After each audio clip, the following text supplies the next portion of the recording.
Hi students, and welcome to this lecture.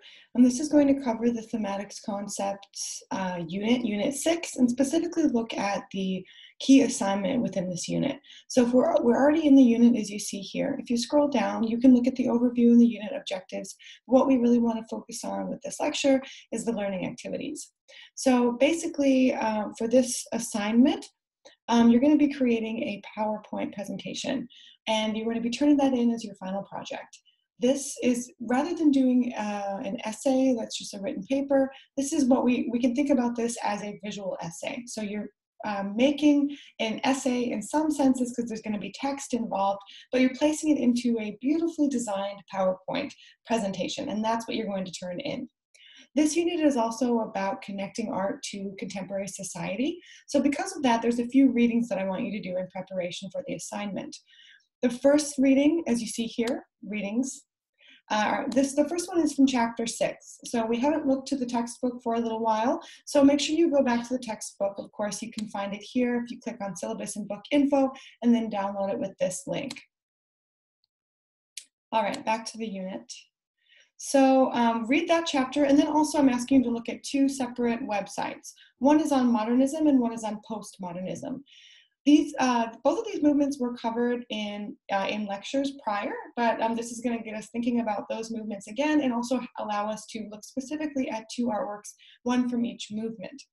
So if you scroll down, then you're going to read the modernism and postmodernism section, which are two websites. So you'll read the articles on these art movements, and you can click on them and they bring you right to specific web pages. So both of them are from the webpage artstory.org. One is on modernism, as you see here, and the other one is on the postmodern period, as you see here. And you'll see things that do overlap, things we've already looked at. For instance, here is the image of Hugo Ball, the Dadaist, and we of course have talked about this in class as well. So as you scroll down, you'll see overlap from things that we've seen before, but it's meant to give you an overview as you prepare this assignment. First, thinking about connecting art to our daily lives, and then second, thinking about these two movements, modernism and the postmodern period, and of course that is also known as contemporary art, things that come up to the present. So that's what you're going to do first, and then next you're going to look to two lists. The first list is the list of 100 works of modern art. These are the 100 best paintings from the Museum of Modern Art in New York. And if you click on this link, it brings you to a web journal called Time Out. And then there's literally 100 paintings that are ranked at this website. The first one you see here is one we've seen before by Salvador Dali. It's ranked 100. And then we have a little blurb about it. Number 99 is by Lichtenstein. We haven't talked about this one yet. A piece by Frida Kahlo. It's taking a moment to load. So you'll go down the list and you'll take a look through these. And what I want you to do as you're looking is note 5 or so that you like. You're not going to turn in this list of notes, but make sure that if you see one that you like, write it down, okay? Because you're going to end up selecting two artworks, one from this list and then one from the other list I'm about to show you, and then create a theme that connects the two of them. So first you'll look through that list. The next thing you're going to do is scroll down and look to the postmodern list. Now this is actually a Word document, so it's going to make you sign back into your account real quick, and then it'll bring you to the document. But I'm already signed in, so it brought me right to it. This is just a document with artists' names and a little blurb with each name. So if you scroll down, they're all alphabetized. You can look through and just read a little bit about each of these. Okay, controversial, popular postmodern artist in the 80s, you know. So just, it depends on what you're thinking that you want to use for your other piece. Once you find an artist that you like in this list, for instance, maybe I want to do this artist here, Toma Abts. So what I'm going to do once I find an artist who I think is kind of interesting, I'm going to do a little more research on them and look at their artworks. And rather than doing a Google search, of course, when you do Google searches, you're going to get a lot of random stuff. So to make it a little more concise and easier, what I recommend you doing is using these two search engines. Artcyclopedia is one, and then WikiArt is another. So we'll try Art Cyclopedia with the artist that I saw there. And go ahead and type in her name. And it gives a little profile of the artist. And then you'll find pretty good, reputable links to galleries and museums that have official web pages that have high resolution images of the artist's work on them. For instance, if I go to the National Gallery, so this is the kind of source, this is a good source. It's just a web page, right? But it is a really good web page, right? There's good information here that's been peer reviewed. So if you scroll down, you'll see they actually have about 8 of her works in their collection. So maybe you end up liking this one, right? And you decide, okay, that's going to be one of the works I use to do my compare and contrast for this assignment, okay? So take a moment to do that. Once you pick, so basically what you have to do is pick an artwork from both of these lists, but they have to have a theme in common, okay? So for instance, when I looked to the 100 best artists list, I looked past, perhaps I really liked this one, right? This is by Mondrian, it's number 59 in the list. So there's an interest in geometric shapes, right? And so perhaps I could make that connection with this work. Both of these artists are interested in geometric shapes, and so that could be my connecting theme. So that could be the theme of my PowerPoint, perhaps. It's not the best theme, but off the top of my head, it works. But you'll see, I'm going to show you examples in a minute, and so you'll see better themes than that actually connect to day-to-day life. So pick 2 paintings, and then what do you do? Okay, now you can move down to the unit assessment folder at the bottom. So this is going to be due at the beginning of finals week on Monday, December 6th. We don't have class during finals week. We're not supposed to have class unless I'm giving a test, but I'm not giving a test for this final class, but rather you have to turn in a final assignment, and this is your final assignment, the Thematic Investigation Assignment. In this assignment, you'll create a PowerPoint, use the template below, scroll down, here's the template. I'm going to go ahead and open it up, but we will actually look at it in a second. So use the template below to create a PowerPoint in which you'll explore the purpose of the arts and how they serve a purpose in society, and then you'll consider the historical, cultural, social, and aesthetic contexts from which art evolves. So that's what the assignment is in a nutshell. So what you're going to do is to select 2 works of art, one modern, one postmodern, using the links below. Now these are the 2 links that we already went through. We already looked at these, but they're just listed here once again. You're going to develop a theme based on these 2, and then create a comparative study in a PowerPoint form. There's going to be 9 slides in your PowerPoint. These 9 bullet points here show you what should be on each slide. So you can look there, or you can go to the template and actually use the template. I have downloaded the template, so let me grab it.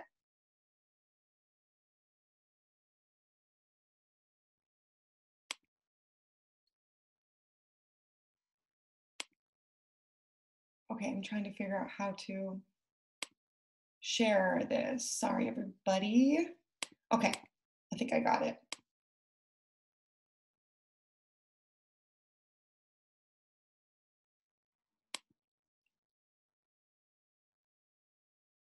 Okay. Sorry, it took me a second. I switching the screen. So this is the template that you'll find. As you see on the first, so I made this for you. It has 9 slides. Your PowerPoint that you're going to turn in is going to have 9 slides.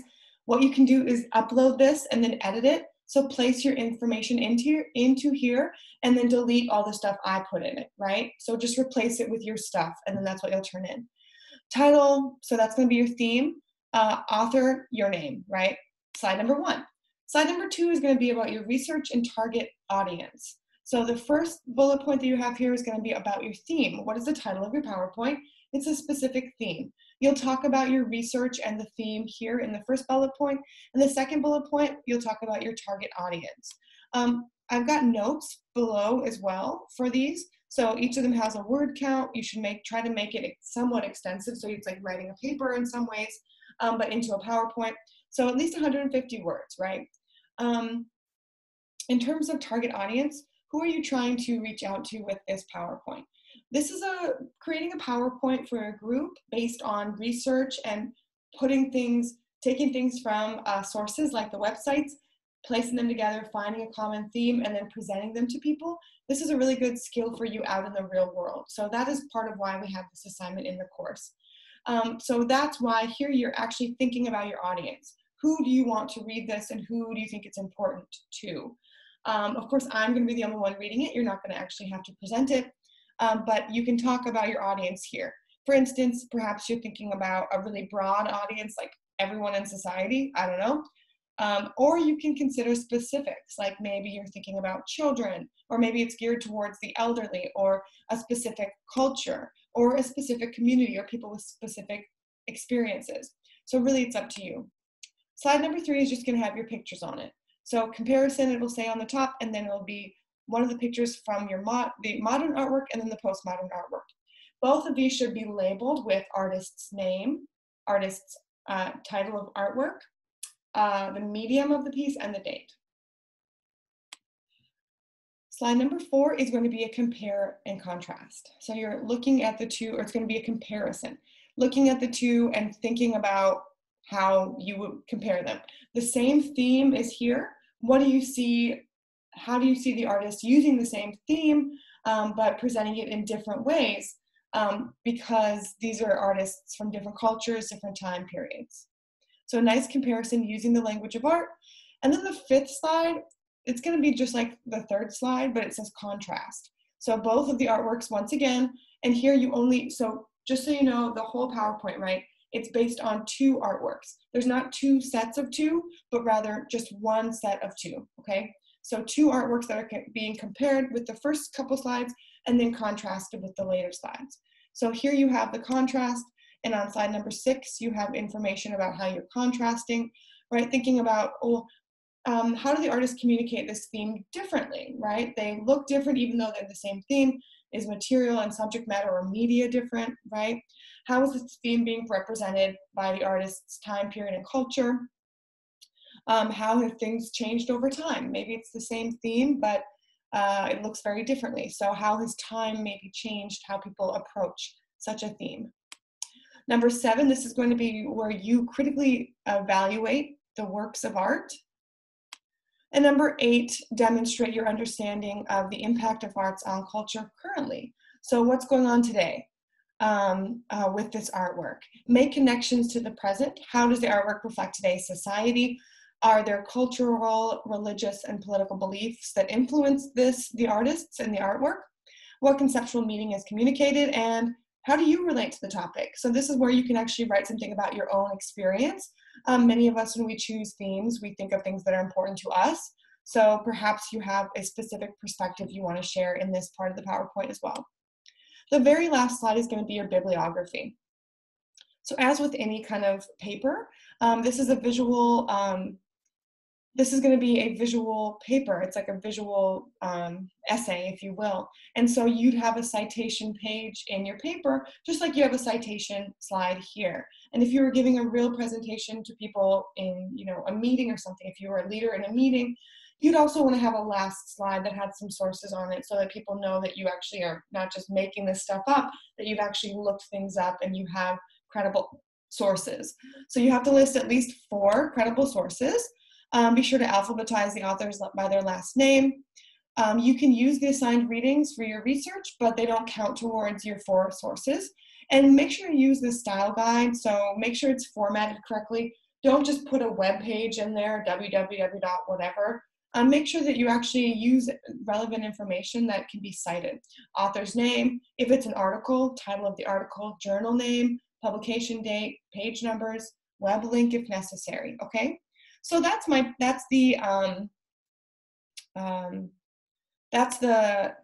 tablet. So template. Sorry, I'm trying to now switch back over to my desktop. Okay, I tried to new share. Okay. So now we're back on the Blackboard page, I think. I think we're here now. And so that's basically it. Here's some information on submitting. Really all of this is just if your file is too big, this is how you can resize images and also the PowerPoint itself. You're going to start by downloading the template that's right here and then replacing all my images and information with your images and information. The last thing that you'll do is upload your PDF to the assignment tab and click submit. The assignment tab is here, so you'll click here. There is a rubric in here if you want to take a look at it. So it tells you how things will be graded. You can feel free to check that out. It is due again at the beginning of finals week. Instead of meeting, we'll just turn in this final assessment on Monday, December 6th by midnight. And this is where you'll browse your local files to find out, to place the final product into the Dropbox. I do have a list of examples here. And also, if you're not sure how to convert a PDF, PowerPoint document to a PDF, there's a really easy way to do it. You basically do File, Save As in your PowerPoint presentation. And then when you do Save As, you click to, save it to your desktop, your PC desktop. And then when it gives you the option, underneath where you would title it, there's a little area that says File Type or something like that.